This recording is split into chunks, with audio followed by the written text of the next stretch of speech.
A city sinking for 100 years, and 50,000 people still choose to live there. A government so desperate it pays strangers $30,000 just to move into its villages. Construction workers digging a subway line accidentally break into a Roman villa, untouched for 2,000 years. Italy is the most visited country in Europe, and most people who go there have absolutely no idea what they're actually looking at. Number 15. The country paying you to move in. Hundreds of Italian villages are offering cash grants of up to $30,000 to anyone willing to move in and stay for 5 years. Not cheap houses, not tax breaks. Cash.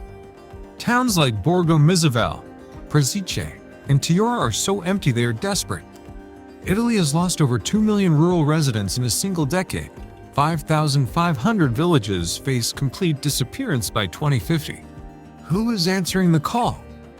Young women from America, Canada, and Australia. Many of Italian descent, many who have never lived in Italy, packing their lives and moving into houses their great-grandparents might have recognized. One American's video documenting her move to a Sicilian village hit millions of views within weeks. Italy is not just offering houses. It is offering something the modern world stopped selling a long time ago. A place that still remembers what it means to belong somewhere. Number 14. The women running Italy's underground economy. Italy has a shadow economy worth over $200 billion a year. And a significant part of it is run by women, not the mafia. The economia sommersa, seamstresses, home cooks, artisan farmers, and craftswomen working completely outside the official books. In Naples and Sicily, entire families have survived this way for generations, grandmother to mother to daughter, in an unbroken chain the government has never fully mapped. EU data places Italy's grey economy at 12.6% of GDP. Over 3 million people operate inside it daily. This is not a failure of the Italian system. For the women running it, this economy is the system. It always has been. And it has outlasted every government that ever tried to eliminate it. Number 13. When tourists became the enemy. Italy receives 60 million international visitors a year. To many locals living inside it, that number no longer feels like success.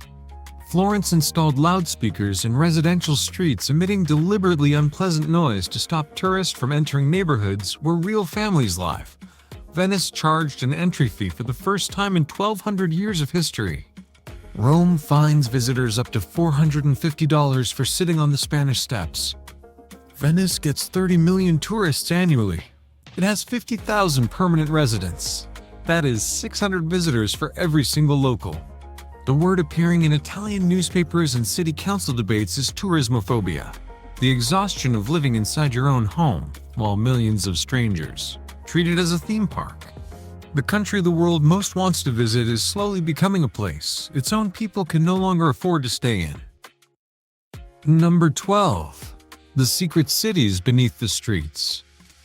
Beneath Naples runs 80 kilometers of tunnels carved into volcanic rock. Ancient Greek cisterns, Roman aqueducts, World War II bomb shelters where entire families lived for months listening to the city burn above them, catacombs holding 40,000 human remains. A complete second city underground that most tourists never see. In 2023, Rome metro workers broke through a wall and found a Roman villa, frescoes still vivid on the walls. Artifacts resting exactly where someone left them 2,000 years ago. Construction stopped immediately. It always does. Archaeologists estimate Rome contains over 1 million unexcavated sites. Every major building project in the city gets delayed 2 to 3 years on average, not by politics or budget, because the ground keeps refusing to let the past stay buried. Number 11. The women Italy tried to forget. Walk through any major Italian museum, and centuries of history are told almost entirely through men. But behind that official record lives a completely different story. Artemisia Gentileschi was one of the greatest Baroque painters who ever lived. She was also an assault survivor, put on trial at 17 and tortured as a lie detector test. She painted anyway. Her work now sells for tens of millions at auction. Caterina Sforza ruled her own territories in the 1400s and refused to surrender when Cesare Borgia threatened everything she had built. Anita Garibaldi fought in the battles that created modern Italy, on horseback. While pregnant, she died at 30, still in the middle of the campaign. These women did not exist on the sidelines of Italian history. They were Italian history. Most tourists leave without ever hearing their names. Number 10. Where the dead still rule the living.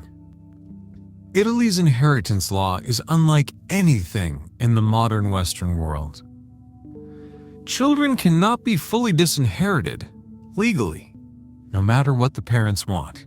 And the consequences reach every corner of the country. Thousands of historic properties sit frozen in legal disputes stretching across decades.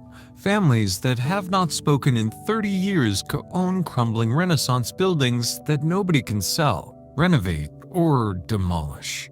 In Palermo alone, over 200 historic structures are visibly collapsing, not because nobody cares, but because nobody is legally able to act. The Italian Ministry of Culture estimates over 20,000 historic properties are currently trapped in active inheritance disputes nationwide. In Italy, you do not simply inherit a building. You inherit every argument, every unpaid debt, and every ghost that came with it. Number 9. The invisible rules that run Italian life. Every country has unwritten social rules. Italy has turned them into serious cultural infrastructure.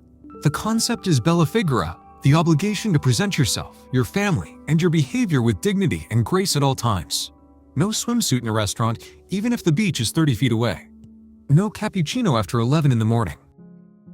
No noise in residential streets between 2 and 4 in the afternoon. That is the riposo, and disturbing it is genuinely disrespectful. Never ask for the check before the waiter offers it. Asking signals you want to leave, which signals the experience was not worth staying for. No Italian will ever explain these rules to you directly. You are simply expected to know. Italy is one of the most welcoming cultures on earth. As long as you follow rules nobody told you existed. Number 8. Why Italian mothers are the most powerful people in the country? 67% of Italian men aged 18 to 34 still live at home with their parents. According to Italy's own National Statistics Institute, in 2024, the word for this is mamismo. And it exists not because Italian men are weak, but because Italian mothers have created something genuinely difficult to replicate anywhere else. A level of care, belonging, and comfort that most apartments and most relationships simply cannot compete with.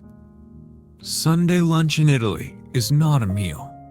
It is a declaration of family identity that has survived wars, economic collapses, and 2,000 years of continuous history.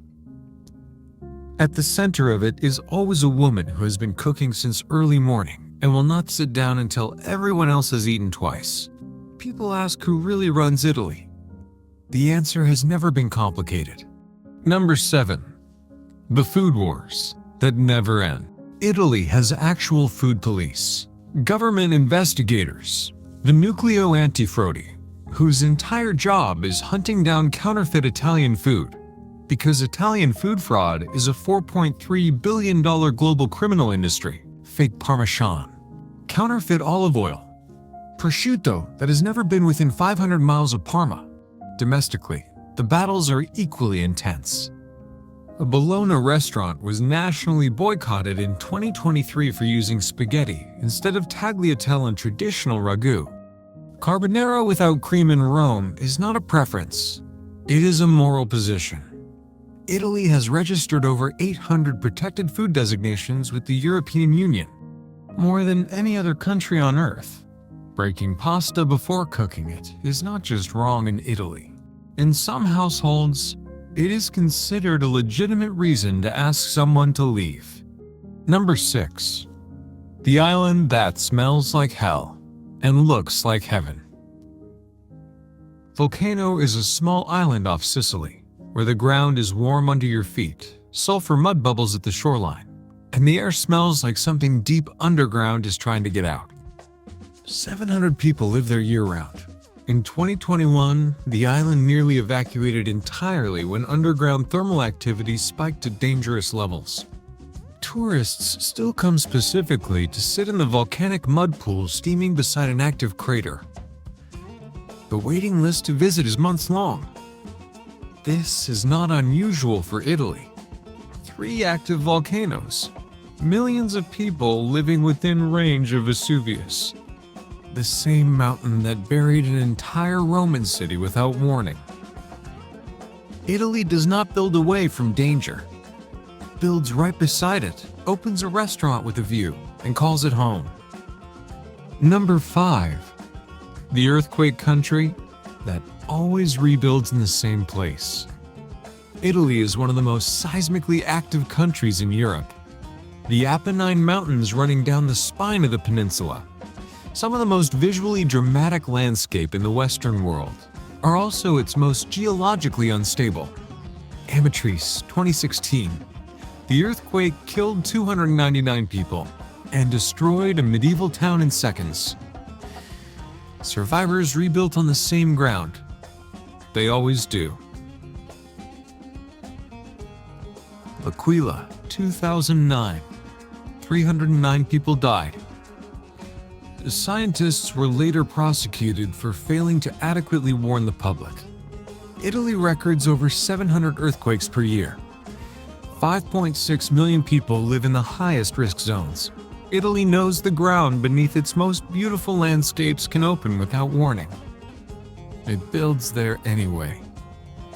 Because after 1,000 years, this is still home, and no earthquake has ever changed that. Number 4. The lake hiding an entire drowned village. In northern Italy, a single church tower rises above the surface of Lake Regia.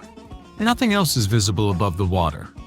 But beneath the surface sits an entire village, houses, streets, a cemetery, flooded in 1950 when the government built a dam and gave residents almost no time to leave.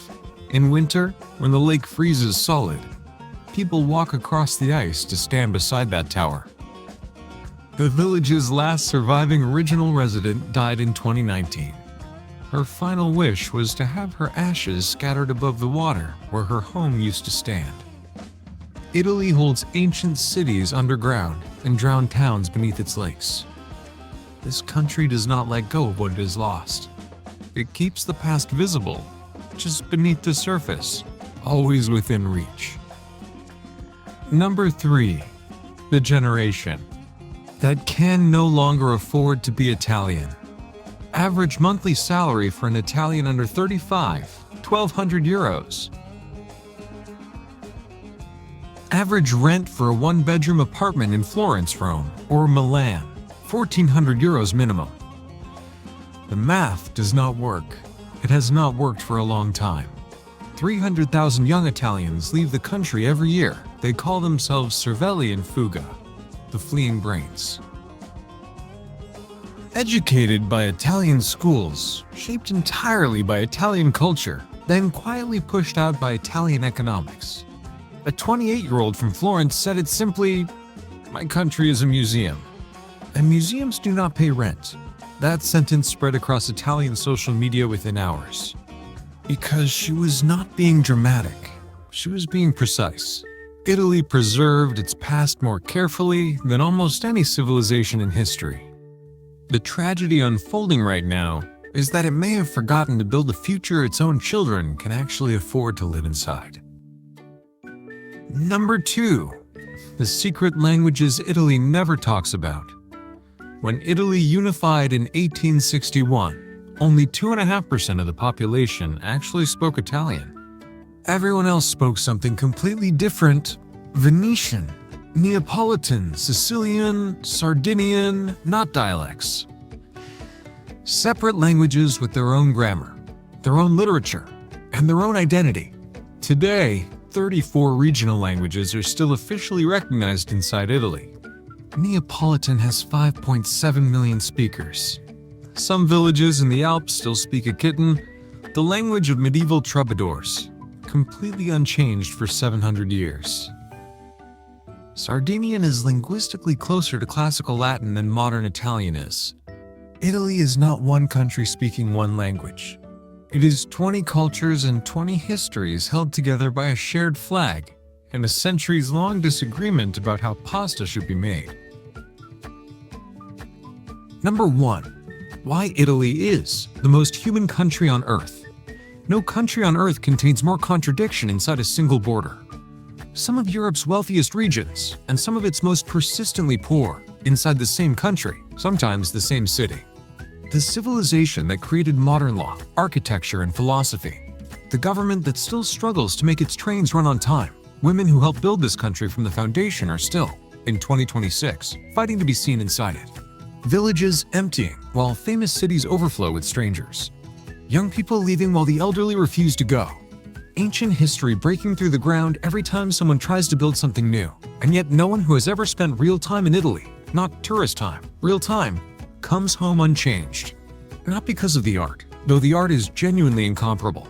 Not even because of the food, though the food will quietly ruin everything else you eat for the rest of your life. But because Italy, chaotic, contradictory, exhausting, magnificent Italy, insists on being completely and unapologetically human in a world that keeps asking everyone to be faster, smoother, and easier to manage. Italy does not make sense. It was never supposed to.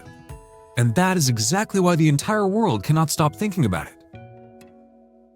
Italy is not a destination. It is a feeling that stays long after you leave, or long after you wish you could go. If this changed how you see this country, share it with someone who thinks they already know Italy. They don't. Drop in the comments which fact shocked you the most.